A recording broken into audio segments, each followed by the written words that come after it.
बहुजन मुक्ति पार्टी जिंदाबाद, जिंदाबाद जिंदाबाद।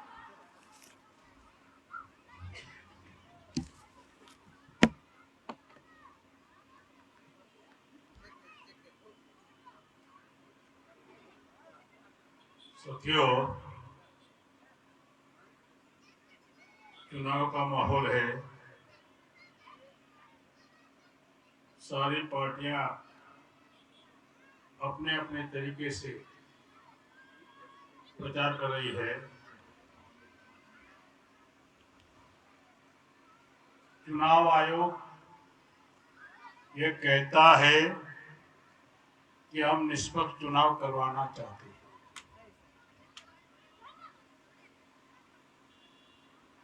इस देश का चुनाव आयोग ये कहता है कि हम निष्पक्ष चुनाव करवाना चाहते हैं। मैं आपसे कहना चाहता हूं, जब से देश आजाद हुआ एक बार भी निष्पक्ष चुनाव नहीं हुआ। एक बार भी निष्पक्ष चुनाव नहीं हुआ। चुनाव आयोग के लोग होंगे, रिकॉर्डिंग करना तो कर लो। मैं ऐसा क्यों कह रहा हूं? मैं इसीलिए कह रहा हूं कि यहां विधानसभा का चुनाव लड़ने वाले प्रत्याशी के एक मर्यादा और लिमिटेशन है कि आप 27 लाख से ज्यादा खर्चा नहीं कर सकते। आपको जवाब देना होगा कि ये पैसा कहां से आया। ज्यादा खर्चा नहीं कर सकते। दूसरी बात आपको बताना चाहता हूं जो आप नहीं जानते, प्रत्याशी के लिए मर्यादा और लिमिटेशन तय है और भारत में पार्टियों की कोई मर्यादा ही नहीं है। 100 करोड़ करो, 1000 करोड़ करो, 10,000 करोड़ करो, 1 लाख करोड़ करो, कोई लिमिट नहीं है। तो अरबों खरबों रुपया चुनाव में जो लग रहा है, करोड़ों के हेलीकॉप्टर जो उड़े हैं, पार्टियों की कोई लिमिट नहीं है कितना खर्चा करना, तो कहां से निष्पक्ष चुनाव होगा? व्यक्ति की मर्यादा है, पार्टी की मर्यादा ही नहीं है। इसलिए मैं कहना चाहता हूं, चुनाव आयोग अगर निष्पक्ष चुनाव करवाना चाहता है तो पार्टियों की भी मर्यादा तय करे, उनकी भी लिमिट तय करे। वे इससे ज्यादा खर्चा आप नहीं कर सकते हो, तो चुनाव में काला धन सारा बंद हो जाएगा। ये जो तामझाम चल रहा है ना, सारा नौटंकी करोड़ों की, ये इसी वजह से चल रहा है, लोग नहीं जानते। अगर आपका 5 बज जाएगा या रात का 10 बजेगा तो चुनाव आयोग कहेगा कि आपका समय पूरा हो गया, आप प्रचार नहीं कर सकते। आचार संहिता, आप माइक नहीं बजा सकते, आप प्रचार नहीं कर सकते, आचार संहिता है। लेकिन टीवी चैनल में, टेलीविजन में रात को 2 बजे तक नरेंद्र मोदी का प्रचार होगा। अजान चल रही है, 2 मिनट।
आपको ये समझाना चाहता था कि चुनाव किस तरह नौटंकी है।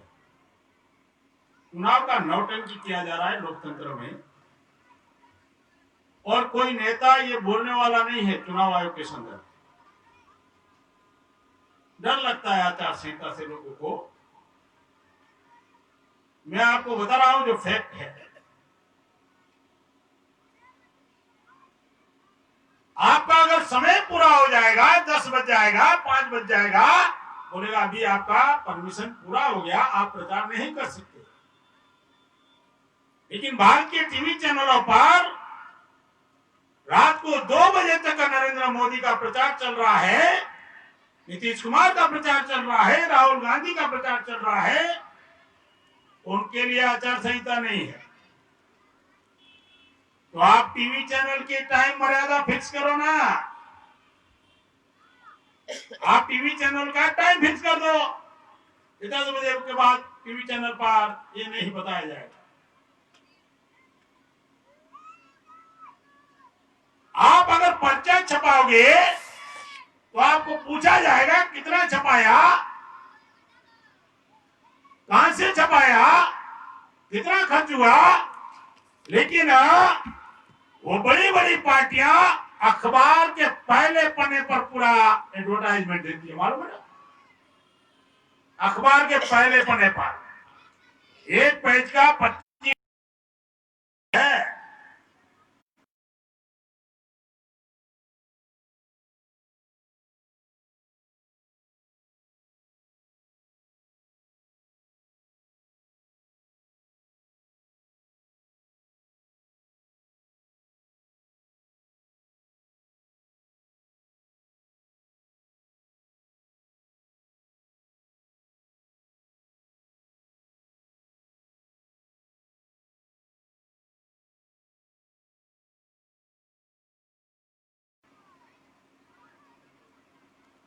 और इससे भी भयानक कि भारत में सारी पार्टियां कहती है ईवीएम से चुनाव होना चाहिए, चुनाव आयोग मशीनों से चुनाव करवाता है।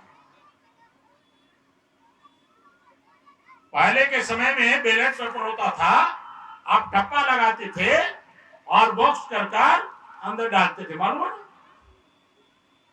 तो आपको विश्वास होता था मेरा वोट कहां गया। आजकल बटन दबाते हो, आपको यकीन है, आपको विश्वास है वोट कहां गया। चुनाव आयोग कहता है ईवीएम 3 लगाया है, अब नहीं होगा। इसका मतलब होता है पहले होता था। मैं आपको कुछ लोगों को सुनकर डर लगता होगा। अरे मैंने चुनाव आयोग पर केस किया हुआ है 18 अक्टूबर 2018 पर चुनाव आयोग के ऊपर केस किया, इन्हीं मुद्दों पर। इन्हीं मुद्दों पर कोर्ट में मेरा केस चल रहा है। अगर आप कहते हो कि अब ईवीएम मशीनों में गड़बड़ी नहीं होगी, तो जो पर्चियां निकलती है उसको आप मिलान करा लो। 8 अक्टूबर 2013 का जजमेंट है। नहीं करवाते। जब से ईवीएम मशीन आई है तब से उन पार्टियों को अब आपके वोटों की जरूरत नहीं है, इसीलिए आपकी कोई समस्या का समाधान नहीं हो रहा है। पहले उनको डर लगता था कि वोट नहीं मिलेगा, तो अब उनको लगता है वोट नहीं देंगे तो क्या हुआ, छीन लेंगे ना। भयानक आंकड़े हैं। जब से ईवीएम मशीन भारत में आई 16 साल से 18 राज्य में एक भी मुस्लिम एमपी नहीं बना, याद रखना। 16 साल में 18 राज्यों में एक भी मुस्लिम एमपी नहीं बना। गुजरात में नहीं बना माइनॉरिटी का कोई शख्स, राजस्थान में नहीं बना, हरियाणा में नहीं बना, पंजाब में नहीं बना, चंडीगढ़ में नहीं बना, उत्तराखंड में नहीं बना, हिमाचल में नहीं बना, उत्तर प्रदेश में नहीं बना। कभी अजरुद्दीन होता था, कभी आजम खान होता था। और मध्य प्रदेश में नहीं बना, महाराष्ट्र में नहीं बना, झारखंड में नहीं बना, छत्तीसगढ़ में नहीं बना, गोवा में नहीं बना, ओडिशा में नहीं बना। 18 राज्य में 16 साल से जहां माइनॉरिटी का एरिया है 50-60% जहां मुस्लिम बिरादरी के लोग रहते हैं वहां भी वो चुनाव नहीं जीत सकते। मशीनों का कमाल है।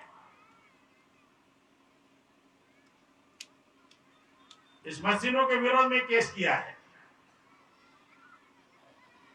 इसीलिए आपकी किसी समस्या का समाधान नहीं है, याद रखो। मैं ये सब क्यों बता रहा हूं? हम भी इस देश में निष्पक्ष चुनाव चाहते हैं, इसीलिए बता रहा हूं। चुनाव आयोग का ध्यान इसकी ओर दे रहा हूं कि हम भी निष्पक्ष चुनाव चाहते हैं और हमारे सामने ये समस्या है। इसका समस्या अगर चुनाव आयोग इसका समाधान नहीं करेगा तो कौन करेगा? चुनाव आप करवा रहे हो तो समाधान करो।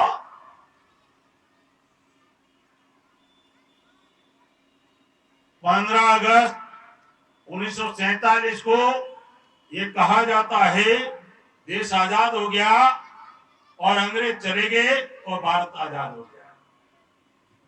मैं आपको बताना चाहता हूं, अंग्रेजों से बदतर हाल हो गया 74 साल की आजादी में। अंग्रेजों के समय किसान आत्महत्या नहीं करता था। अंग्रेजों के समय महिला पर गैंगरेप नहीं हुआ करता था। अंग्रेजों के समय भुखमरी से कोई नहीं मरता था। अंग्रेजों के समय 1 करोड़ बेरोजगार थे। अभी भारत में फौज लगी हुई है। कांग्रेस के समय 7 करोड़ बेरोजगार थे, कम नहीं हुए, बढ़ गए हैं।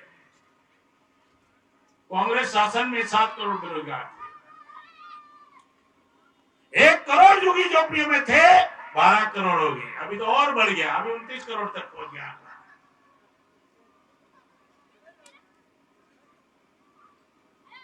अंग्रेजों ने 100 साल में 150 साल में केवल 100 करोड़ लूटा और इन लोगों ने 70 साल में 4.5 लाख हजार करोड़ की लूट की है। कौन सी आजादी, कहां की आजादी? हमको कौन सी आजादी, कहां की आजादी? कांग्रेस ने 84 करोड़ को भुखमरी के कगार पर पहुंचाया। अर्जुन सेन गुप्ता कमेटी का रिपोर्ट है, अर्जुन सेन गुप्ता कमेटी का रिपोर्ट है। और बीजेपी कह रही है कोरोना के समय में कहा कि 80 करोड़ लोगों को 5 किलो गेहूं चावल मुफ्त में देंगे। हो गया? 5 किलो चावल का मतलब क्या हुआ? 100 रुपया हुआ। 100 से 150, 20 रुपया किलो है तो 100 रुपया, मतलब महीने में 100 रुपया खर्च करने लायक नहीं छोड़ा। ये तो प्रधानमंत्री का स्टेटमेंट है। 80 करोड़ लोगों को मुफ्त में हम लोग चावल और गेहूं देंगे, 80 करोड़ लोगों को। तो आपने ये हाल कर दिया 70 साल में कांग्रेस बीजेपी मिलकर, ये हमारा हाल कर दिया कि 80 करोड़ लोग चावल खरीदने लायक भी नहीं रहे। और आप हमको कहते हो कि आजाद हो गए हम लोग। अरे अभी का वर्तमान रिपोर्ट है, देश की सारी संपत्ति 1% के पास, 1% के पास 73% संपत्ति है देश की। 73% संपत्ति केवल 1% के पास है और 29% के पास कितनी है? 1% के पास 73 और बाकी 99% लोगों के पास कितनी है देश की? 29%।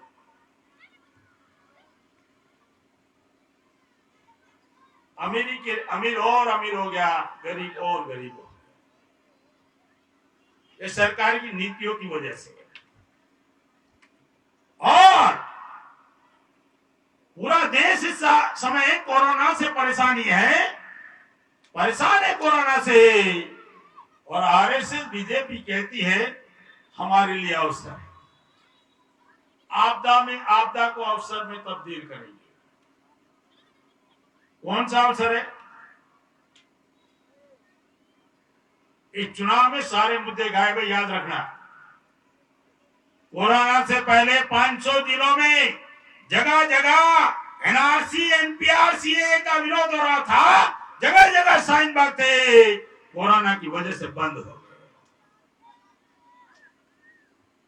पहले तो बीजेपी खतरे में आ गई थी, जगह जगह विरोध शुरू हो गया था, तो कोरोना के हाल में बंद हो गया। अवसर मिल गया उनको। इस देश की केंद्र सरकार ने कोरोना को फैलाया है। मैं आरोप लगा रहा हूं, केंद्र सरकार ने फैलाया है। नरेंद्र मोदी ने कोरोना को फैलाया भारत में। प्रधानमंत्री नरेंद्र मोदी ने कोरोना को फैलाया, उसकी नासमझी हो रहा, बेवकूफी की वजह से कोरोना फैल गया। पहला संक्रमित केस आया था भारत में 3 जनवरी को, और प्रधानमंत्री 25 फरवरी तक नमस्ते ट्रंप के कार्यक्रम में व्यस्त थे। मतलब 1 महीना 20 दिन ध्यान ही नहीं दिया कि कोरोना आया है भारत। उसके बाद भी सोते रहे।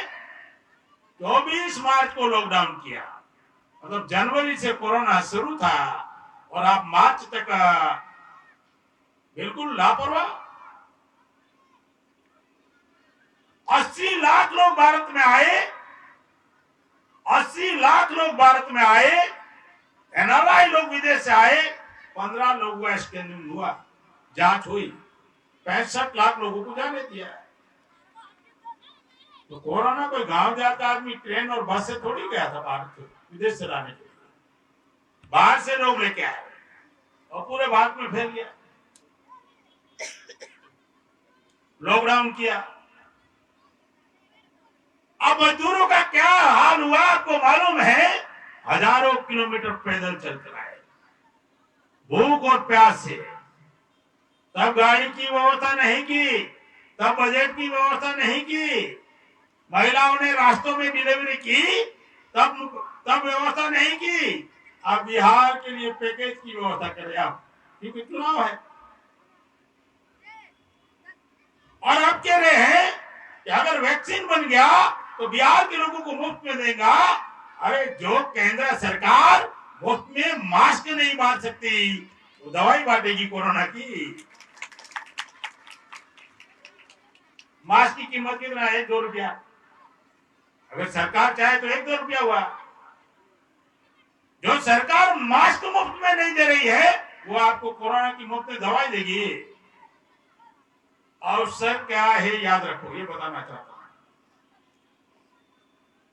पहला अवसर, प्रधानमंत्री नरेंद्र मोदी ने कहा देश बिकने नहीं दूंगा, बेच दिया रेलवे को। रेलवे को बेच दिया। जो रेलवे ने 63,000 करोड़ पिछले साल कमाया, दे दिया रिलायंस को। सरकारी तंत्र सरकार के टैक्स से बनता है, वो आप प्राइवेट कंपनी को दे रहे हो। केवल रेल के डिब्बे नहीं दिए, आपको मालूम होगा ना रेलवे कॉलोनियां भारत में कितनी है। बनाए मकान, जमीन, उसकी बिल्डिंगें सब दे दिया मुफ्त के भाव में। अगर रेलवे को बेच दिया तो क्या SC ST OBC के बच्चों को आरक्षण मिलने वाला है? रिलायंस देने वाला है? आपके बच्चों को वहां आपका अधिकार होगा? रेलवे बेच दिया। उसके बाद LIC बेच दिया। इस LIC ने पिछले साल 48,000 करोड़ रुपया कमाया, बेच दिया अदानी को।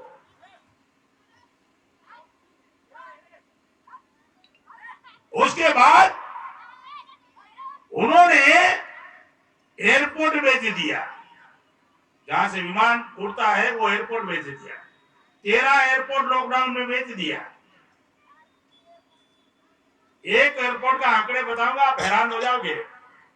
लखनऊ एयरपोर्ट का इनकम था एक साल का 12 महीने का 1,26,000 करोड़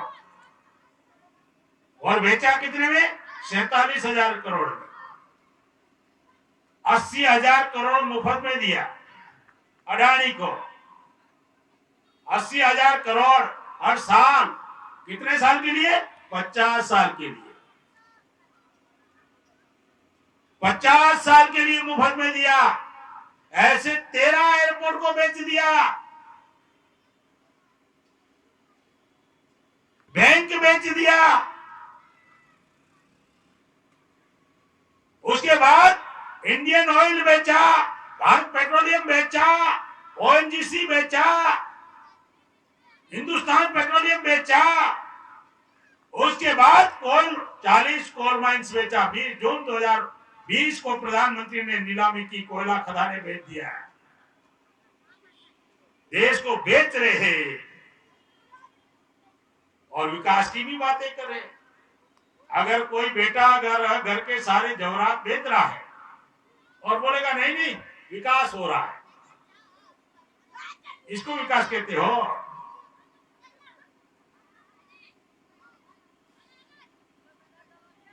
उन्होंने लॉकडाउन में ही मजदूर विरोधी कानून बनाया पूंजीपतियों के लिए, ताकि 6-7 महीने उनकी कंपनियां बंद रही, उनका घाटा नहीं होना चाहिए, नुकसान नहीं होना चाहिए पूंजीपति का, तो मजदूरों का शोषण का कानून बनाया। अब 8 घंटे के बदले 12 घंटे काम करना हो, उतने ही रुपये में, उतनी तनख्वाह में 8 घंटे नहीं 12 घंटे काम करना हो, मतलब 1.5 गुना काम करना हो। 8 घंटे के बदले 12 घंटे, महीने में 1.5 महीने का काम, 12 महीने का, साल भर का 1.5 साल का काम, 6 महीना मुफ्त में काम। कितने लोगों को? देश के 40 करोड़ मजदूरों को 6 महीना मुफ्त में काम करना पड़ेगा। तो मजदूरों का खून चूसकर पूंजीपतियों का घाटे की भरपाई कर रहे हो। मजदूरों का खून पीकर, खून चूसकर तुम पूंजीपति और साहूकारों का, उद्योगपतियों की भरपाई कर रहे हो और मजदूरों को बेहाल कर रहे हो। और ये मजदूर कह रहे कि नहीं नहीं मोदी आएगा तो विकास होगा। और विकास चाहिए आपको? बेटी बचाओ बेटी पढ़ाओ के नाम पर वोट लिया था। बेटी बढ़ाओ, बेटी बचाओ, बेटी पढ़ाओ के नाम पर वोट लिया। आप हैरान हो जाओगे, सुनकर हैरान हो जाओगे। आंकड़े, सरकारी आंकड़े बता रहा हूं, उनके आंकड़े उन पे मुंह पर फेंक कर मारूंगा। ये तुम्हारे आंकड़े हैं, मेरे नहीं है। प्रधानमंत्री बनने के बाद 2014 में 36,735 महिला पर बलात्कार हुआ है। 2015 में 34,651 महिला पर बलात्कार हुआ है। 2016 में 38,947 महिला पर बलात्कार हुआ है। 2017 में 32,559 महिला पर बलात्कार हुआ है। 2018 में 33,556 महिला पर बलात्कार हुआ है। 2019 में 33,033 महिला पर बलात्कार हुआ। इन 6 साल में 2,09,501 महिला पर बलात्कार हुआ है। बेटी बचाओ बेटी पढ़ाओ। और महिलाओं की सफाई, महिलाओं की सुरक्षा के लिए कुछ भी नहीं किया। निर्भया योजना बनाया, 5,000 करोड़ का बजट रखा, केवल 40% खर्च किया, मतलब 2,000 करोड़ खर्च किया। महिला सुरक्षा के लिए 2,000 करोड़ और गंगा की सफाई के लिए 20,000 करोड़। महिला सुरक्षा के लिए 2,000 करोड़ और गंगा की सफाई के लिए 20,000 करोड़। चल क्या रहा है देश में, ये बता रहा हूं मैं आपको। महिलाओं की सुरक्षा के लिए 2,000 करोड़ और कुंभ के मेले के लिए 13,000 करोड़। अखबार वाले ये बताने वाले नहीं है जो मैं बता रहा हूं, छापने वाले भी नहीं। लॉकडाउन में ही किसानों की जमीन हड़पने वाले कानून बना दिए। लॉकडाउन में किसानों की जमीन हड़पने के कानून बना दिए। अब जो काला बाजारी होता था उसको छूट दे दिया। ये सारा रेट बढ़ा हुआ है ना, 6 रुपए का 5, 80 रुपये पे आदमी देख रहा है रिलायंस पर।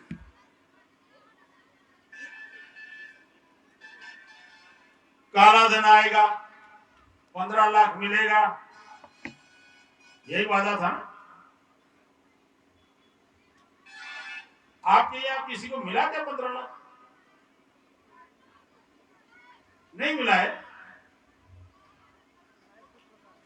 हमारा एक कार्यकर्ता चुनाव लड़ रहा है, उसको मीडिया वालों ने पूछा भाई कितना खर्चा करोगे, तो हमारे कार्यकर्ता ने कहा 75 लाख, 50 लाख। अरे बोला तुम्हारा हाल देखकर तो लग नहीं रहा है कि 2 लाख भी खर्च कर पाओगे, 50 लाख की बात कर रहे हो, कहां से आया पैसा? बोला हमारे घर में 5 लोग हैं, नरेंद्र मोदी ने 15 लाख के हिसाब से भिजवा दिया है, 75 आ गया है, 50 खर्चा करूंगा फिर भी 25 लाख मेरा बच जाता है। तो मीडिया वाला चिल्लाने लगा, अरे किसी को 15 रुपया भी नहीं मिला और तुमको 15 लाख मिल गया। बोला यही बात आपके मुंह से कहलवाना चाहता था,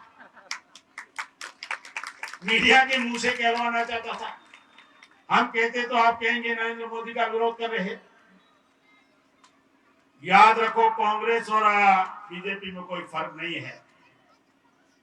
मैं मुसलमानों को समझाना चाहता हूं, कांग्रेस और बीजेपी में कोई फर्क नहीं है। इस बात को पहले समझ लीजिए आप लोग। कांग्रेस ने सच्चर कमीशन बिठाया, आपको मालूम नहीं है 1947 में मुस्लिम लोग 33% नौकरियों में थे, अभी 1% है। सच्चर कमीशन ने आंकड़े उपलब्ध करवाए, सच्चर कमीशन कांग्रेस ने बिठाया कि आपको नौकरियों में भी 1% बचा है। इतना सत्यानाश कांग्रेस ने कर दिया। कांग्रेस ने सारी जमीन तैयार कर दी बीजेपी के लिए। उस कांग्रेस ने हमारे आरक्षण पर अमल नहीं किया, कांग्रेस ने आरक्षण पर अमल नहीं किया। बीजेपी बोलती है होना नहीं चाहिए, आरएसएस बोलता है आरक्षण होना नहीं चाहिए, क्या फर्क है? कांग्रेस ने पिछड़े वर्ग की जाति जनगणना नहीं करवाई, मोदी पिछड़े वर्ग की जाति जनगणना नहीं करवा रहा है, क्या फर्क है? और आपको लगता होगा कि बीजेपी केंद्र सरकार भूल गई सीए और एनआरसी। अरे 2021 की जाति जनगणना में मुद्दा डाल दिया, 2021 की जनगणना में एनआरसी के मुद्दे डाल दिए गए हैं, एनआरसी के मुद्दे डाल दिए गए हैं। आपको लगेगा कि जनगणना 10 साल 8 साल होती है, 10 साल में होती है, वो जनगणना हो रही है। आपके एनआरसी के मुद्दे उसके अंदर डाल दिए, सर्कुलर आ गया है, भारत सरकार का सर्कुलर है। ये मत बोलना कि भूल गए एनआरसी और एनपीआर। ये 8 फरवरी से 2021 में 8 फरवरी से 28 फरवरी तक जनगणना होगी। 21 दिन में एनआरसी के मुद्दे भी उसके अंदर इंक्लूड है। हमारे पास तो पूरा डाटा है। कांग्रेस ने क्रिमिलियर नहीं हटाया, पिछड़े वर्ग को बर्बाद कर दिया, ओबीसी को बर्बाद किया। बीजेपी कहां हटा रही है क्रिमिलियर? 2015 में 314 बच्चों ने यूपीएससी की एग्जाम पास की थी, आईएएस बनने की एग्जाम पास की ओबीसी के बच्चे, और क्रिमिलियर की वजह से उनको लिस्ट में से आउट कर दिया कि आप क्रिमिलियर में आते हो, आपको नहीं लिया जा सकता। एग्जाम पास किया हुआ इंटरव्यू पास किया हुआ आधे भारत के कलेक्टर होते नहीं तो ओबीसी के बच्चे नहीं लिया। और जब उनको लेना था, उनकी बिरादरी को, उनकी जाति लोगों को लेना था, तो बगैर इंटरव्यू बगैर एग्जाम के आईएएस बना दिया जॉइंट सेक्रेटरी। बगैर एग्जाम बगैर इंटरव्यू को मनुवादियों को उन लोगों ने आईएएस बना दिया एग्जाम के बगैर। जिसमें किसको बनाया? फिल्मी एक्टर मनोज बाजपेयी का भाई सुरजीत बाजपेयी को बनाया जॉइंट सेक्रेटरी। किसको बनाया? उन्होंने अजय दुबे को बनाया, वाजपेयी को बनाया, काकोरी घोष को बनाया, सौरभ मिश्रा को बनाया। मैं नाम के साथ बता रहा हूं, बगैर परीक्षा के आईएएस बनाया है।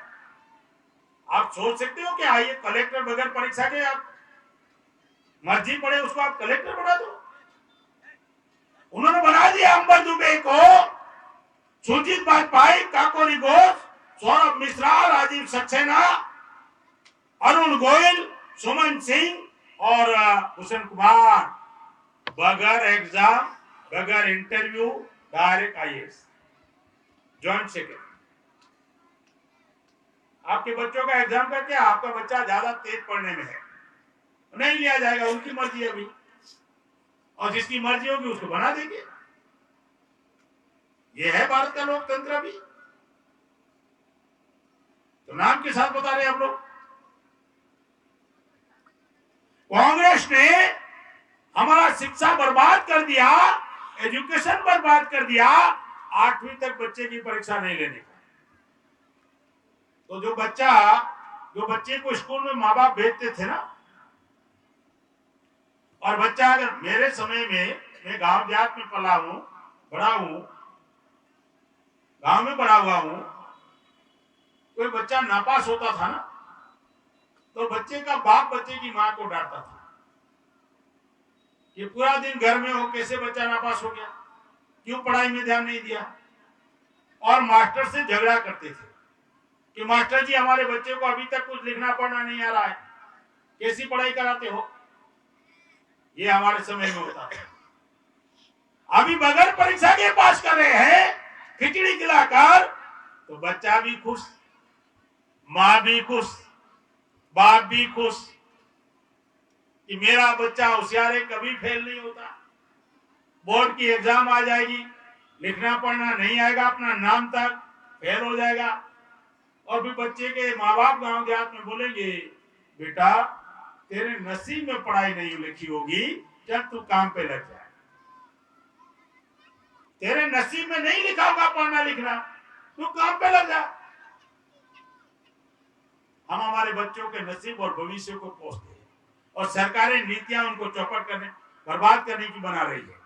जिनको हम वोट देते हो हमारे बच्चों का भविष्य बर्बाद कर रहे हैं। और आज से 30-40 साल पहले, ये हमारे इधर मेरे उम्र के लोग बैठे, मैं उनको पूछ रहा हूं, आपके गांव में भी अनपढ़ माँ बाप ने डॉक्टर इंजीनियर बनाया होगा? माँ बाप अंगूठा चाप होगा, बच्चा डॉक्टर बना होगा। माँ बाप अंगूठा चाप होगा, बच्चा इंजीनियर बना होगा। आज कोई डॉक्टर बनाने की हैसियत रखता है? 1 करोड़ रुपया चाहिए। यहाँ बैठे हुए लोगों को पूछता हूं, क्या आप अपने बच्चों को डॉक्टर बनाने की हैसियत है? कहां से लाओगे 1 करोड़ रुपया? क्या इंजीनियर बनाने की औकात है हमारी? 50 लाख रुपया कहां से लाएंगे? अब ये कम होने वाला नहीं है और बढ़ने वाला है, ध्यान रखो। कांग्रेस ने ये काम शुरू किया और बीजेपी नई शिक्षा नीति शुरू की। जो माँ बाप का पुश्तैनी काम होगा उसका ट्रेनिंग दिया जाएगा, बच्चा 5वीं 8वीं में सीख जाएगा, बाप बोलेगा चल अभी लग जाए काम पे। नई शिक्षा नीति। हमारे बच्चों का भविष्य तबाह हो रहा है, इसलिए मैं बता रहा हूं, कांग्रेस ने इस देश में आदिवासियों की जो जमीन छीनी जा रही है, कानून बनाए, 5वीं 6वीं अनुसूची पर अमल नहीं किया, बीजेपी नहीं कर रही है। 11 लाख आदिवासियों की जमीन कोर्ट में पेंडिंग है,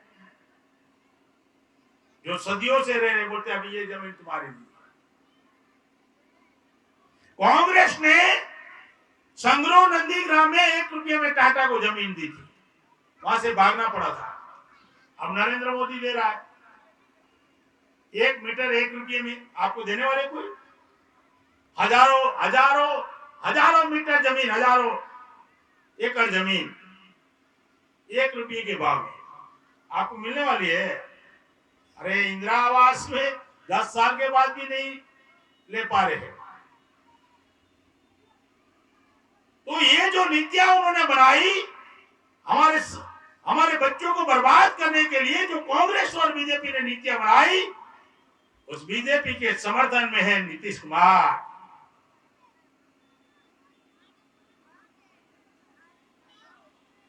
नीतीश कुमार बीजेपी के समर्थन में 35 बच्चियों के ऊपर, नाबालिग बच्चियों पर बलात्कार हुआ, उस मंजू वर्मा जो उसके अंदर शामिल थी, उसको टिकट दिया।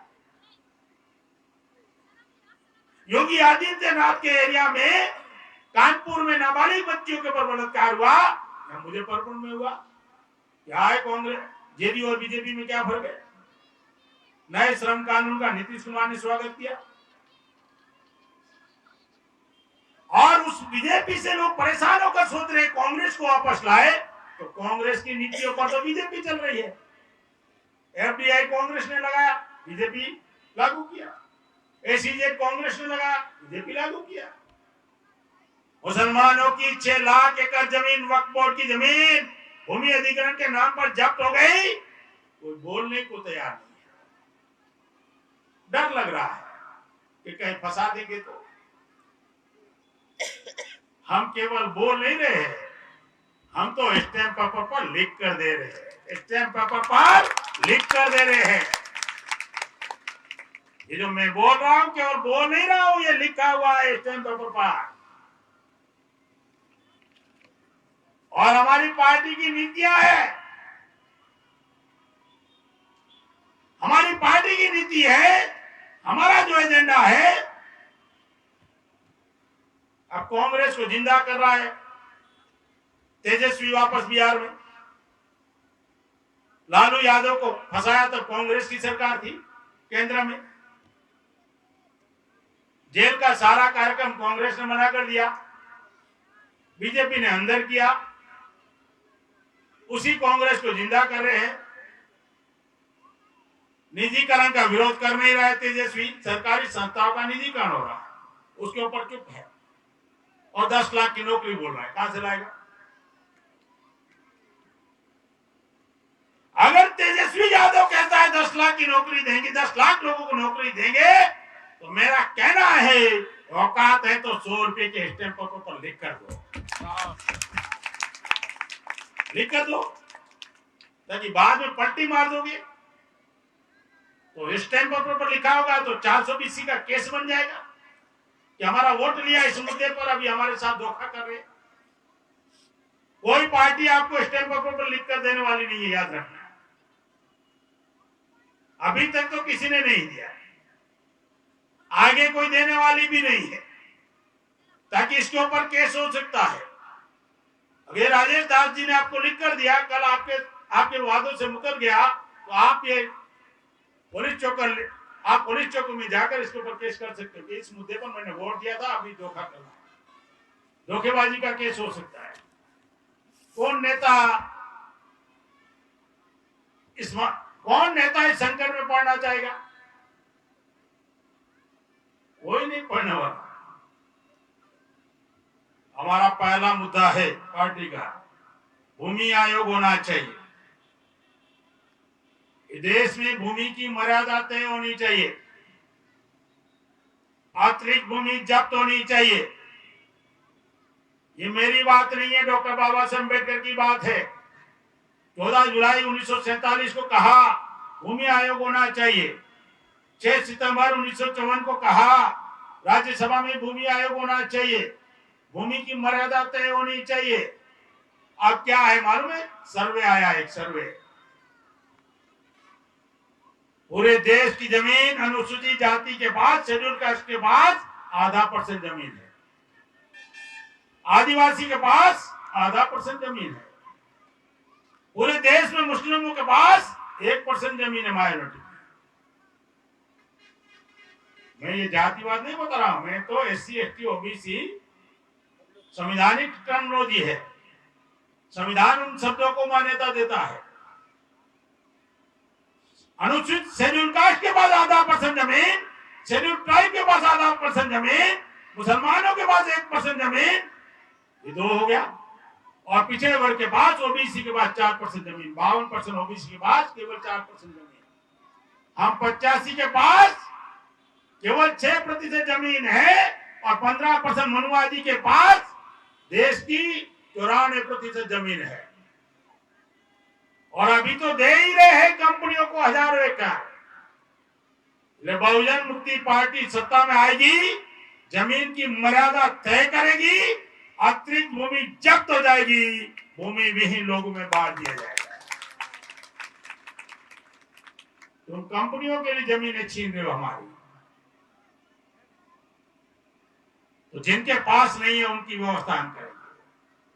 हमारा एजेंडा है, हमारा एजेंडा है। तुम गरीबी रेखा बनाया हुआ है, गरीबी रेखा बनाई है कि इस मानव से गरीब कहलाएगा आदमी, BPL कार्ड मिलेगा। आपने गरीबी रेखा बनाई सरकारों ने, हम सत्ता में आएंगे अमीरी रेखा बनाएंगे। अमीर आदमी को सरकारी किसी योजना का बेनिफिट नहीं मिलेगा।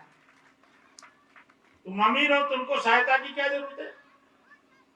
तुम सरकार को चुना लगाकर भाग जाते हो। विजय माल्या 11,000 करोड़ लेकर भाग गया, नीरव मोदी लेकर भाग गया, सरकारी पैसा लेकर भाग गया। हम कानून नहीं बना देते ना, कौन सा? तुम अमीरी रेखा बनाओ, जो अमीरी कैटेगरी में आ रहा है उनको सरकार की किसी प्रकार की कोई सहूलियत नहीं मिलेगी। कौन पार्टी बनाएगी? कि उन पार्टियों को चंदा तो अमीरों से मिलता है। हमारी पार्टी अमीरों के पैसे से नहीं चलती। मुझे मेरी पार्टी के कार्यकर्ताओं पर भरोसा है और मुझे इस बात का गर्व है कि मेरी पार्टी के अंदर बिकाऊ लोग नहीं है, टिकाऊ लोग है। कम है लेकिन टिकाऊ लोग है, ये बिकाऊ लोग नहीं है। इनको लालच देकर यहाँ नहीं बुलाया है, पूरी पैकेट यहाँ पैसा मिलेगा। बुलाया कोई लालच दिया आपको? टिकाऊ नहीं, ये बिकाऊ नहीं, टिकाऊ लोग हैं। और इनके बलबूते पर मैं इतना बोल रहा हूं पूरे भारत में। इसके बाद बहुजन मुक्ति पार्टी का एजेंडा है समान शिक्षा होनी चाहिए। कलेक्टर का बच्चा और मजदूर का बच्चा एक ही क्लास में पढ़ना चाहिए, तब पता चलेगा ना किसके अंदर गुणवत्ता है। हमारा बच्चा 8वीं तक ABCD भी नहीं पढ़ाते हो और आप LKG में ही ABCD पढ़ाते हो, बाद में बोलते हो इनके अंदर गुणवत्ता नहीं। पढ़ाते नहीं, खिचड़ी खिलाकर भगा देते हो और बाद में बोलते इनके अंदर मेरिट नहीं है। मेरिट कहां से आएगा? गुणवत्ता कहां से आएगा? आप लोग डेवलप करने देते हो क्या? समान एजुकेशन होना चाहिए, समान शिक्षा होनी चाहिए। और हमारा एक और मुद्दा है, इस देश में आप NRC NPR की बात कर रहे हो और आप हमसे दस्तावेज मांग रहे हो कि बताओ तुम्हारे दादाजी, तुम्हारे पिताजी के दस्तावेज लाओ, यहाँ के रहने वाले हैं या नहीं है। अरे तो भैया, भारत पाकिस्तान अलग हुआ, उस समय सरकार ने नागरिकों का लिस्ट बनाया, तो उसमें वो लिस्ट पहले सरकार हमको लाए कि हमारे दादा का नाम है या नहीं है, पहले सरकार लाए। तुम हमसे दस्तावेज मांग रहे हो। ये बाढ़ ग्रस्त एरिया में सारे कागजात गुम हो जाते हैं, हमारे लोगों का रहने का ठिकाना नहीं।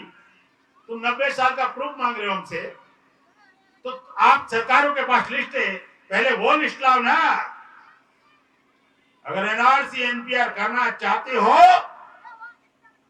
तो एक शर्त है, हम लोग भी, हमारी सरकार आने दो।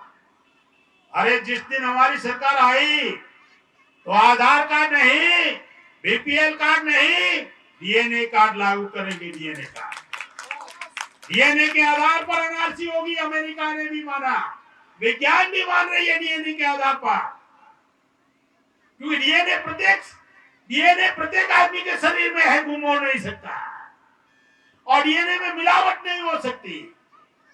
डीएनए के आधार पर डीएनए कार्ड लागू करेंगे और सरकारी योजनाओं का सारा बेनिफिट उनको मिलेगा। हम क्या मना करें, सारे नागरिकों का डीएनए कार्ड जारी करो ना। कौन पार्टी उठाने वाली है? किसी को औकात है उठाने की? बहुजन मुक्ति पार्टी अगर सत्ता में आई तो कृषि आधारित उद्योग लगेंगे, कृषि आधारित उद्योग लगाए जाएंगे। जो पैदावार होती है उसके आधार पर मैन्युफैक्चरिंग होना चाहिए। कृषि आधारित उद्योग। आपके इस एरिया में बाढ़ आता है ना, ये कोसी एरिया में मक्का ज्यादा होता है ना, आपके इधर मक्का होता होगा, इस साइड तो होता है, मधेपुरा और इस साइड कगड़िया बेगूसराय साइड। अब मक्का जो पैदा होता है उसकी कीमत 10-15 रुपया होलसेल के भाव में है, और आप हैरान हो जाओगे जब मक्का शहर में पहुंच जाता है, उसका नाम बदलता है, हवाई जहाज पर, एयरपोर्ट पर, रेलवे स्टेशन पर बिकते हैं। 100 ग्राम का 30 रुपया होता है, नाम बदल दिया पॉपकॉर्न। उसको गर्म कर पॉपकॉर्न हो गया, तो 10 रुपये की आइटम 300 रुपये में जा रही है। आपका आलू या अगर 10-15 रुपया किलो मिलता है होलसेल में, और अगर अंकल चिप्स बन गया तो 100 ग्राम का 20 रुपया है ना। बच्चों को मालूम होगा 100 ग्राम का 20 रुपया है ना। 100 ग्राम का 20 रुपया तो किलो का कितना हुआ? 200 रुपया। आपके 15-20 रुपए की चीज 200 रुपए किलो में बिक रही है। मैन्युफैक्चर बनते ही। आपका गेहूं अगर 15-20 रुपया किलो है होलसेल के भाव में, और कंपनी में चला जाता है, बिस्किट बन जाता है, तो 350 रुपया किलो में बिस्किट बिकता है। काला धन कहां से आता है मालूम नहीं है क्या? तो हमने योजना बनाई, 10 गांव के अंदर जो भी पैदावार हो, सरकार के खर्चे वहां उद्योग लगना चाहिए, और वहीं से मार्केटिंग होना चाहिए, और मुनाफा भी उस 10 गांव के अंदर लगाना चाहिए। तो कोई अपने माँ बाप को छोड़कर परदेश जाएगा कमाने? कोई बीवी बच्चों को छोड़कर जाएगा? सरकार के पास योजना, वो करना नहीं चाहते ये लोग, ये व्यवस्था करना नहीं चाहते। तो चुनाव के समय क्या होता है, बहुत सारे मुद्दे हैं, स्टैंप पेपर पर लिख कर दिए हैं। आपके पास कोई भी पार्टी आए, आप कहना जो बोलते हो लिख कर दो, एक ही लाइन बोलना, भाई जो बोलते हो तो मान लेते, स्टैंप पेपर पर लिख कर दो। देखते कितने लोग आपको लिख कर दे रहे। मैं आपको बताना चाहता हूं, हमारा एजेंडा है, सरकार ने जिन संस्थाओं का निजीकरण किया है उनका दोबारा राष्ट्रीयकरण हो जाए। प्राइवेट कंपनियों को दिया है, पहले बैंकें प्राइवेट हुआ करती थी, फिर उसका राष्ट्रीयकरण हो गया, राष्ट्रीय संपत्ति घोषित कर दिया। तो आपने रेलवे को, बैंकों को, एलआईसी को, एयरपोर्टों को, जहां जहां जिनको दिया है उनके अंदर रिजर्वेशन होना चाहिए, ताकि हमारा रिजर्वेशन समाप्त हो रहा है। आपके बच्चों का रिजर्वेशन समाप्त हो रहा है, प्राइवेट कंपनी में रिजर्वेशन नहीं है, और विदेशी कंपनियां भारत में आ रही है। अरे एक ईस्ट इंडिया कंपनी आई थी, 350 साल गुलाम बना दिया, अभी 27,000 कंपनियां भारत में आ रही है, और सरकार की परमिशन से आ रही है। अगर आपको यहां से बाहर जाना हो, तो पासपोर्ट वीजा लगता है ना। बाहर से किसी व्यक्ति को आना हो तो बगैर पासपोर्ट के वीजा के आ जाएगा क्या भारत में? तो इतनी बड़ी कंपनियां आ रही है, विदेशी कंपनियां, तो सरकार की परमिशन के बगैर आ रही है क्या? जब विदेशी कंपनियां भारत में आ रही है तो उन मनुवादियों को लगा कि इन विदेशी कंपनियों के विरोध में हमारे बच्चे नहीं टिक पाएंगे, करोड़ों रुपए की लागत होगी, आधुनिक मशीनरी होगी, तो हम बर्बाद हो जाएंगे। अगर भारत का खिलौना 50 रुपए का है, भारत का खिलौना अगर 50 रुपए का है और जापान का खिलौना 10 रुपए का है, तो कस्टमर कौन सा पसंद करेगा? ग्राहक जापान का। तो उन लोगों ने कानून बनाया अपने लोगों के लिए, अपनी आने वाली जनरेशन के लिए कानून बनाया। कौन सा कानून बनाया? कि अगर भारत में आपको आना है बिजनेस करने तो स्थानीय कंपनी से समझौता करना होगा।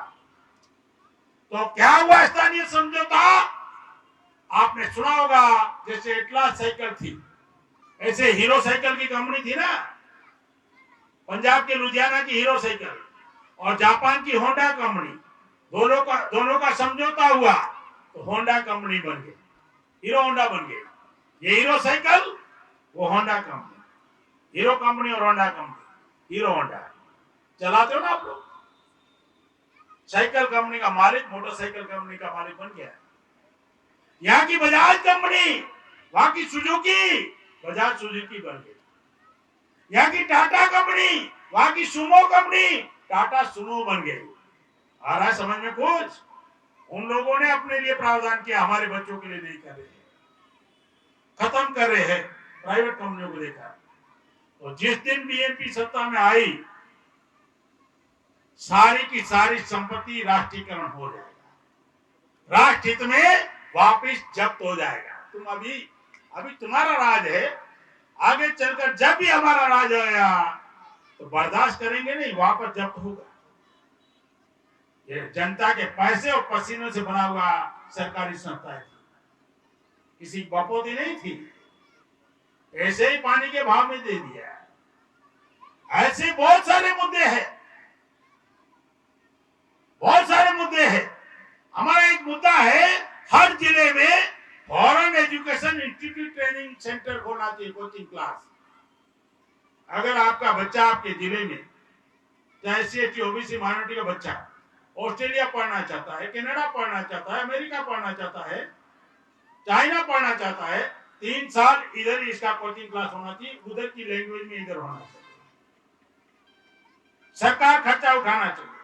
वो जब उधर जाएगा तो उसको कुछ परेशानी नहीं होगी, दुनिया वालों के साथ कॉम्पीट करेगा। तुम मेरिट खत्म कर रहे हो, हम मेरिट डेवलप कर लेंगे। 100% आरक्षण होना चाहिए, जिसकी जितनी संख्या उसकी इतनी हिस्सेदारी, जिसकी जितनी संख्या उसकी उतनी हिस्सेदारी, कोई किसी का हक नहीं मारेगा। लोकतंत्र प्रतिनिधित्व पर खड़ा है। अगर SC ST की 22.5 संख्या है तो 22.5% आरक्षण है, तो 52.5 को 52.5 मिलना चाहिए था। जिसकी जितनी संख्या उसकी उतनी हिस्सेदारी, जिसकी जितनी संख्या उसकी उतनी भागीदारी, बजट में भी, देश को चलाने में भी, देश के शासन प्रशासन में भी, देश के कोर्ट में भी, देश के सुप्रीम कोर्ट में भी, हर जगह हमारी भागीदारी होनी चाहिए। ये भागीदारी नहीं है, इसी वजह से आपके साथ अन्याय होता है। साथियों, आखिरी बात कहकर बात समाप्त करता हूं। लोग अलग अलग वादे लेकर आएंगे, अलग अलग इरादों से आएंगे, और चुनाव के समय आपको लालच देके प्रलोभन देंगे। चुनाव में पैसा बांटने का काम करते हैं, नहीं होना चाहिए। जिनके पास वोट कम है वो पैसा बांटते हैं, वोटों का जुगाड़ करते हैं। 5 साल कुछ काम नहीं करते, इसीलिए उनको वोटों का जुगाड़ करना पड़ता है। वो 5 साल में एक बार आएंगे और 500 की नोट देंगे, और हमारे लोग क्या सोच रहे हैं, बटन दबाए और 500 मिल रहा है। केवल बटन ही तो दबाना है, 500 मिल रहा है ना। अरे तो 5 साल में एक ही बार 500 देंगे ना। साल भर का 100 रुपया हुआ, 12 महीने का 100 रुपया, तो महीने का 8 रुपया हुआ, और रोज का चवानी हुआ 25 पैसा। भिखारी आजकल चवानी लेता है क्या?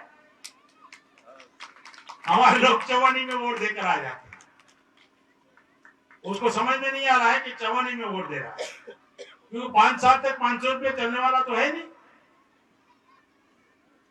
अगर आपके घर में 5 लोग हैं और अगर 5 लोग आप सोचोगे 2500 रुपया मिल रहा है, एक वोट का 500, 5 लोग का 2500, तो याद रखना उस 5 लोगों में आपकी बहन भी है, आपकी बेटी भी है, आपकी मां भी है, आपकी बीवी भी है। मैं पूछना चाहता हूं आपसे, इज्जत प्यारी होती है या पैसा? महिलाओं को पूछना चाहता हूं, इज्जत प्यारी होती है या पैसा? अगर इज्जत प्यारी है तो काय को अपनी इज्जत को नीलामी, काय को इज्जत की नीलामी कर रहे हो? वोट बेचने का मतलब अपनी बहन बेटियों के ऊपर बलात्कार करवाने का लाइसेंस देना, याद रखना। वोट बेचने का मतलब अपनी बहन बेटियों पर बलात्कार करवाने का लाइसेंस देना है। और जब आप वोट बेचोगे और फिर नेता के पास जाओगे कि आप हमारा काम क्यों नहीं करते हो, आप सड़कें क्यों नहीं बनाते हो, आप स्कूल क्यों नहीं बनाते हो, आप हमारा काम क्यों नहीं करते हो, तो आप कहोगे, नेता आपको क्या कहेगा मालूम है? क्यों करूं आपका काम? तो आप कहोगे, हमने आपको वोट दिया था। तो नेता आपके मुंह पर थूक कर कहेगा कि मुफ्त में दिया था क्या, पैसा नहीं दिया था? वो नेता आपके मुंह पर थूक कर कहेगा, क्या वोट मुफ्त में दिया था क्या, पैसा नहीं लिया था क्या? क्या जवाब है आपके पास? कोई जवाब है क्या आपके पास? वोट बेचने का काम बिल्कुल मत करना, किसी के जान से बनाने का काम मत करना। किसी की मेरी बिरादरी का है, बीजेपी का हुआ तो क्या हुआ? अरे तो तुम्हारी बिरादरी का है, वो नीतियां बना रहा है या उसका मालिक नीति बना रहा है? वो तो किराए के घर में है। कांग्रेस में है तुम्हारा आदमी, लेकिन क्या कांग्रेस की पॉलिसी तुम्हारा बिरादरी का आदमी बनाएगा या कांग्रेस के लोग बनाएंगे? तो वो तो किराए के घर में है, और किराए के घर में कोई कील ठोकने नहीं देता, याद रखना। तुरंत बाहर निकाल देगा, तुरंत बाहर निकाल देगा। वो लोग आपकी आवाज उठा नहीं सकते। चुनाव के समय शराब पिलाया जाता है, कहते हैं बिहार में पाबंदी है, और कुछ लोग बोलते हैं क्या बिहार में पाबंदी है क्या? और मिलता है नहीं मिलता है? मिलता है। मुझे तो मालूम नहीं, मैं बिहार का नहीं हूं, मैं आपको ही पूछ रहा हूं। चोरी छुपे मिलता होगा। चुनाव में शराब पिलाते हैं और क्या बोलते हैं आप उसको? इधर क्या बोलते हैं? अलग अलग एरिया में अलग अलग बोलते हैं। कोई पौवा बोलता है, कोई अलग अलग बोलते हैं। क्या बोलते हैं आप? पौवा बोलते हैं। महुआ कितनी कीमत होती है? कितना रुपया? 60 रुपया? 100 रुपया? अरे तो 5 साल में एक ही बार पिलाएंगे ना। 5 साल आपके बच्चों का खून पिएंगे ये नीतियां बनाकर। सब कुछ आपका छीन कर आपको बर्बाद करने के कगार पर लेकर खड़ा कर दिया है। अब भी अगर आप अपने बच्चों को बचाना नहीं चाहते तो फिर आप अपने बच्चों के सत्यानाश के लिए आप खुद जिम्मेवार हैं। नेता जिम्मेवार नहीं, आप खुद जिम्मेवार हैं। तो ये लड़ाई भारत के संविधान को बचाने की है, ये लड़ाई आपके हक अधिकार को बचाने की है, ये लड़ाई आपकी आने वाली नस्लों को बचाने की है, ये लड़ाई भाईचारा पैदा करने की है, ये लड़ाई आने वाली पीढ़ियों को बचाने की है, लोकतंत्र को बचाने की है, देश को बचाने की है। तो क्या ये लड़ाई लड़नी चाहिए या नहीं लड़नी चाहिए? ये लड़ाई लड़नी चाहिए नहीं लड़नी चाहिए? अगर आप कहते हो नहीं लड़नी चाहिए, बंद कर देते। हमारे बाप का क्या जाता है? हमारे घर का मुद्दे बता रहे क्या हम लोग? ये लड़ाई लड़नी चाहिए नहीं लड़नी चाहिए? तो लड़ाई लड़ने के लिए आपके पास सबसे बड़ा हथियार है, वोट का हथियार है। वोट का हथियार है। आप किसी को भी राजा बना सकते हो, किसी को भी जमीन पर लाकर खड़ा कर सकते हो। तो ये वोट का इस्तेमाल अगर सही तरीके से करना सीख जाओ तो देश के मालिक बन जाओगे, मालिक। अगर आपके वोट का इस्तेमाल आप सही तरीके से करना सीखे तो आप इस देश के मालिक बन जाओगे। याद रखना, आपके बच्चों को आप सारी समस्याओं से निजात दिलाओगे। आपके बीच में बहुजन मुक्ति पार्टी के प्रत्याशी है राजकुमार दास जी। आप सारी पार्टी को आजमाया। एक बार मैं आपको आग्रह करता हूं कि आप बहुजन मुक्ति पार्टी को भी अवसर दो, एक बार अवसर दो। और मैं प्रत्येक प्रत्याशी के मुंह पर कहता हूं, राष्ट्रीय अध्यक्ष होने के बाद, मेरा चुना हुआ प्रत्याशी अगर जनता का काम ना करे तो चौराहे पर लाकर जूतों की माला पहनाना, उसको जूतों की माला। कौन नेता बोलेगा अपने प्रत्याशी के? अगर मेरा पार्टी का चुना हुआ प्रत्याशी समाज के साथ गद्दारी करे, मेरा चुना हुआ पार्टी का प्रत्याशी अगर समाज का काम ना करे और विश्वासघात करे, आपका अगर काम ना करे, तो आप चौराहे पर उसको लाना और उसका स्वागत करना जूतों से। और अगर आप नहीं कर सकते हो तो मुझे बुला लेना, मैं करूंगा, चिंता मत करना। आज इनके साथ हो, कल इनके विरोध में भी हो सकता हो अगर काम नहीं किया तो। ऐसा कोई पार्टी का नेता जनता को ये अधिकार देगा नहीं। अब आपको तय करना है। आप अपने बच्चों को अगर बचाना चाहते हो, लोकतंत्र को बचाना चाहते हो, भारत को बचाना चाहते हो, तो आपको मैं अनुरोध करता हूं, यहां से जाने के बाद कम से कम 50-50 परिवारों तक इस पार्टी का मैसेज पहुंचाओगे, इस पार्टी के समर्थन में मैसेज पहुंचाओगे कि ताकि हमारे पास करोड़ों रुपया नहीं है, 2 नंबर का पैसा नहीं है, टाटा बिरला अंबानी का पैसा नहीं है। ये पार्टी आपके पसीने और पैसे से चलती है। उसमें आप स्वयं अपना जो पैसा लगाओगे और जन जन तक ये बात पहुंचाओगे। इतनी बात कहकर मैं मेरी बात समाप्त करता हूं।